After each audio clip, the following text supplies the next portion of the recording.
Lockdown से पहले गीता के घर का नजारा कुछ ऐसा था कि रोहन ऑफिस जाता था और शिविन स्कूल। जिनके घर से जाने के बाद गीता काम खत्म करके बाकी समय आराम करती थी। लेकिन लॉकडाउन के बाद ऑफिस और स्कूल घर में ही खुल गए और इससे गीता का हाल वो तो आपको देखने में ही मजा आएगा।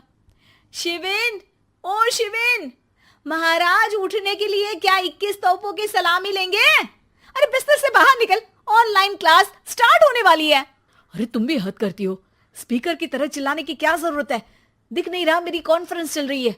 अब कैमरा और स्पीकर ऑन कर रहा हूं, मुझे कोई शोर नहीं चाहिए। इस पर जैसे ही रोहन लैपटॉप का कैमरा और स्पीकर ऑन करता है तभी कुकर की सीटी बजती है। करा लो अब इसे चुप। लॉकडाउन नहीं हुआ, मेरी मौत का फरमान जारी हो गया। दोनों बाप बेटे ने नाक में दम किया हुआ है। ऐसा बोलकर गीता वहां से शिविन के कमरे में पहुंच जाती है, जहां शिविन अभी भी सो रहा होता है। ओ आलसी, अब अगर 5 मिनट में नहीं उठाना तो आज तेरा गेम और यूट्यूब कैंसिल। माँ की बात सुनकर शिविन बिना 1 मिनट गंवाए उठ खड़ा होता है। उठ गया, अभी नहाकर भी आता हूँ। ये नाटक कहीं और, मुंह पर गीला कपड़ा मार और पढ़ने बैठ। शिविन की ऑनलाइन क्लास स्टार्ट हो जाती है, जिस पर गीता उसे वहां बिठाकर रसोई में चली जाती है। थोड़ी देर में उसे कमरे से कुछ आवाज सुनाई देती है, जिसे सुनकर वो कमरे में वापस आती है। हाय राम, तुझे क्लास अटेंड करने के लिए बोला था, कैमरा ऑफ करके बिस्तर पर नाचने के लिए नहीं बोला था। मम्मी मुझे कुछ समझ नहीं आ रहा, आप बाद में पढ़ा देना ना, वैसे भी अटेंडेंस तो लगी गई है। हाँ हाँ बेटा, जरूर बन जा। तू अभी से हम सबका बाप बन जा। अरे नहीं मतलब कहां से लाते हो इतना दिमाग, और पढ़ाई करते हुए ये चला कहां जाता है? नाइस क्वेश्चन, दिमाग से पूछकर बता दूंगा। शिविन की बातों से परेशान होकर गीता उसे मारने के लिए जैसे ही आगे बढ़ती है तभी वो कमरे से बाहर भाग जाता है। अब शिविन आगे आगे और गीता हाथ में चप्पल पकड़े उसके पीछे पीछे पूरे घर में दोनों घूम रहे होते हैं। इसी बीच वो रोहन के पास पहुंच जाता है और शिविन को मारने वाली चप्पल रोहन के लैपटॉप पर जाकर गिरती है। ओए माँ! मम्मी, अब पापा को चप्पल मार रही हो? वो आज तक के रिपोर्टर, चुपचाप जाकर क्लास अटेंड कर ले, नहीं तो अगली तेरे पीछे लगेगी। इस पर शिविन वहां से चला जाता है, जिसके बाद रोहन गीता से कहता है, इस सर्कस के लिए कुछ बोलना चाहोगी? अरे क्या करूं, जब से तुम दोनों घर में रहने लगे हो, घर अपने आप ही सर्कस बन गया है और मैं तुम्हारी नौकर। कभी बेटी को संभालो तो कभी बाप के नखरे उठाओ। इन्हीं सब उथल पुथल में दिन बीतते रहते हैं, जिसमें हर रोज घर के अंदर कुछ नया सियप्पा खड़ा मिलता है, जो ज्यादातर शिविन और रोहन के ऑनलाइन स्कूल और ऑफिस से रिलेटेड ही होता है। एक सुबह, शिविन चल उठ, आज की क्लास जल्दी है। कैमरा ऑफ करके आप अटेंड कर लो।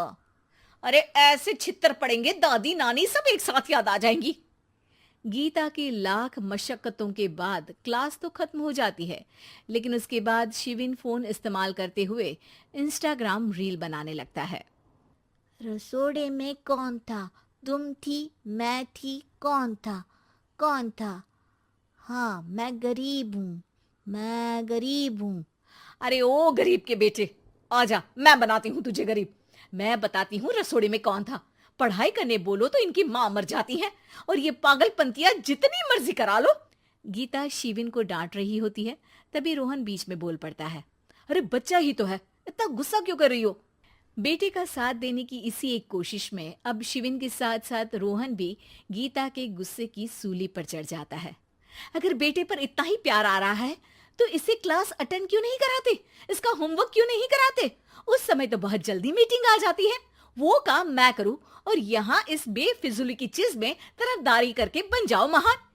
हे भगवान, कोई तो इनके ऑफिस और स्कूल खुलवाओ, मैं इन्हें और घर में नहीं सह सकती। अरे कुछ और मांग लेती, क्योंकि तुम्हारी ये विश इस साल तो पूरी होने से रही, कोरोना। हाय नास पिटे ने जिंदगी ही बर्बाद कर दी। खाए कोई पचाए कोई, कल मुझे चुन चुन कर सबको मेरी बद्दुआ लगेगी। उन्होंने दुनिया का और इन बाप बेटे दोनों ने मेरा जीना मुश्किल कर दिया। गीता वहां से चली जाती है, जिसके बाद रोहन शिविन से कहता है, अरे तुम्हारी मम्मी इतनी भड़की हुई क्यों है? आपकी वजह से पूरा समय घर में रहते हो और उस पर कोई काम कराने की जगह बस ऑर्डर देते रहते हो। अच्छा बेटे, सारा इल्जाम मुझ पर? पूरा दिन तो वो तुम पर ही चिल्लाती है।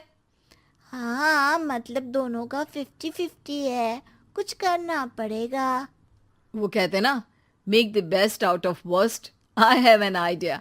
वैसे तुम्हारी माँ सही कहती है, बहुत जुबान चलाने लगे हो, कम बोला करो।